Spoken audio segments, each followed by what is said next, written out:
Angela hit the ground hard, her head bouncing against the rough wooden floor. The metallic taste of blood filled her mouth as Dike towered over her, his chest heaving with rage. "Useless woman!" he spat, his voice thick with alcohol. "You think you can defy me, Abi?" Pain radiated through Angela's ribs, but she forced herself to breathe, forced herself to stay conscious.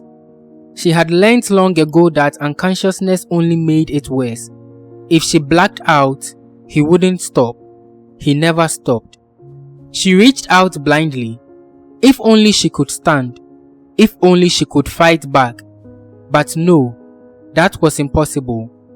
She had been taught since childhood that a woman's strength was in her silence. Her kids were huddled in the corner, their little faces wet with tears, too terrified to make a sound. Angela's heart clenched at the sight.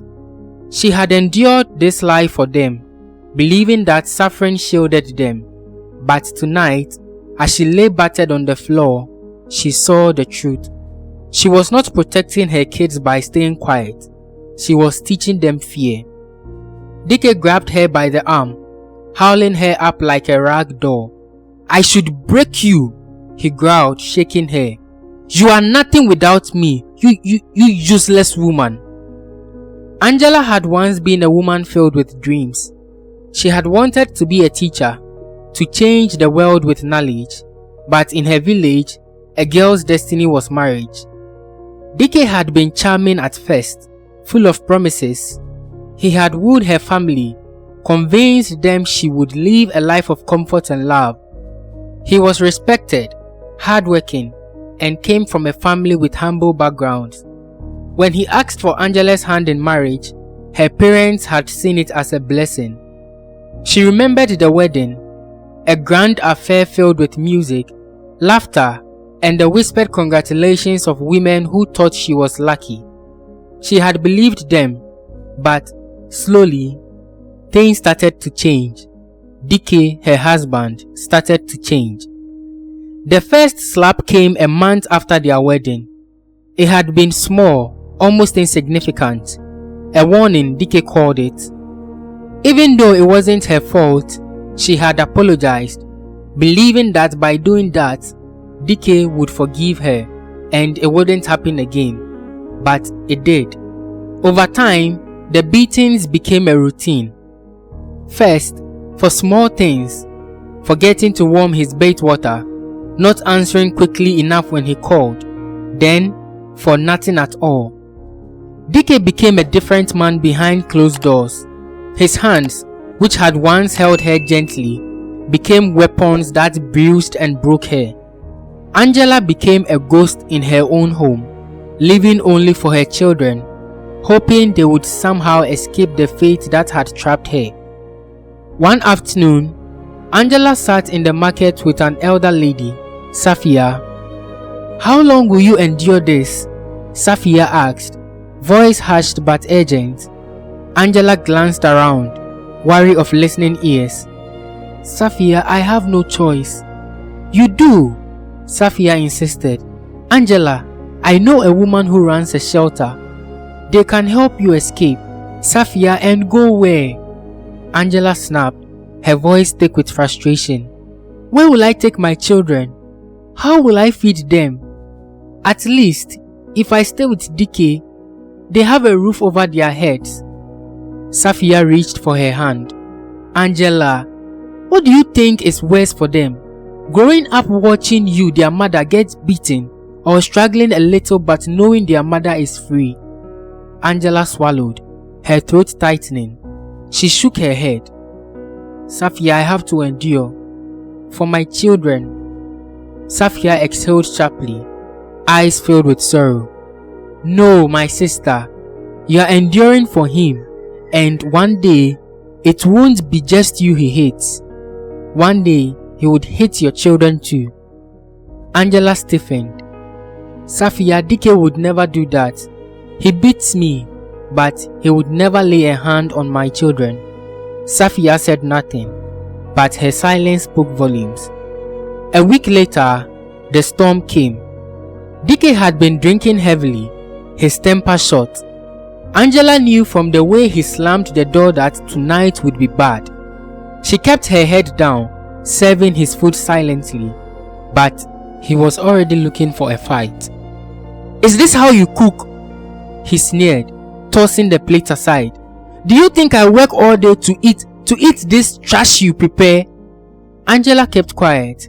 Silence had always been safer, but tonight, silence failed her. Dike grabbed her wrist and yanked her forward. The first blow landed hard, knocking her sideways. She braced herself for the second, but then something surprising happened. "Papa, stop! Please, don't hit Mama anymore." The small voice cut through the madness. Angela's son, Adamu, just 7 years old, had stepped between them, tears streaming down his face. His little hands were together, trembling and asking his father to stop. "Please," he whispered, "don't hit Mama." The room froze. Angela's breath caught in her throat. Dike looked at the little boy. "How dare you talk to your father like that? Are you mad?" Angela quickly intervened.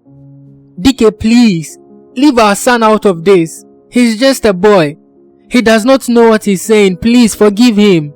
"No," Dike responded. "I will teach this stupid boy his place." And before Angela could stop him, Dike hit the boy. Their son fell to the ground, a cry escaping his lips as he clutched his cheek. It was then that Angela realized it wasn't just her life that was in danger if she stayed. Her kids were also in danger.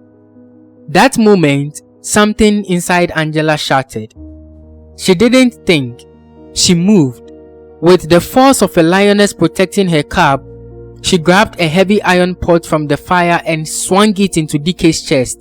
He stumbled backwards, falling onto the ground, eyes wide in shock. Angela didn't stop. She shoved him back, her hands shaking but firm. "Never again," she growled.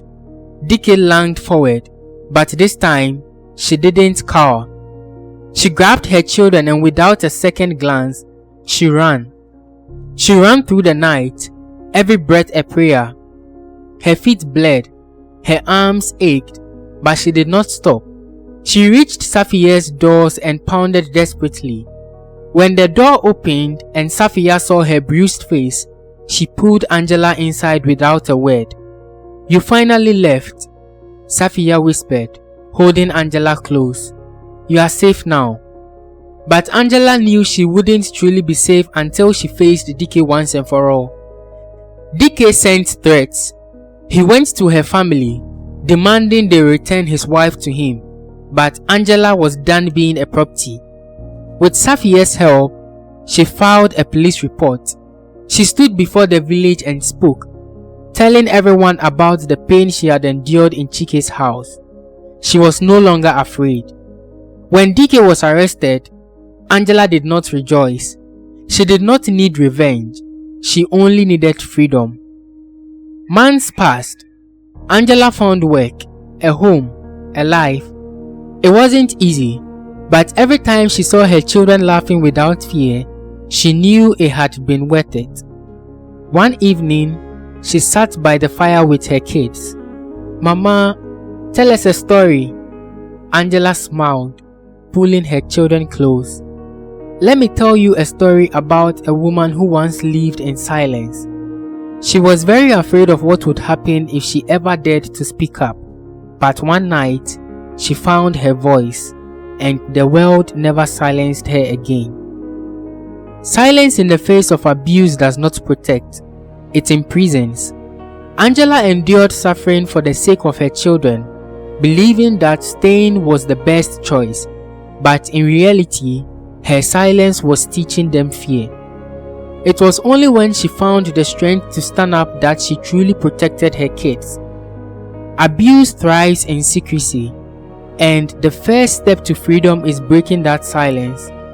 No one ever deserves to live in fear, and true strength is not in enduring pain, but in choosing to walk away from it. Let Angela's story remind us that courage is contagious, and when one woman rises, she lights the way for many others. Thanks for watching this video. Don't forget to like, share and subscribe to the channel for more interesting stories like this. God richly bless you. Catch you in the next video.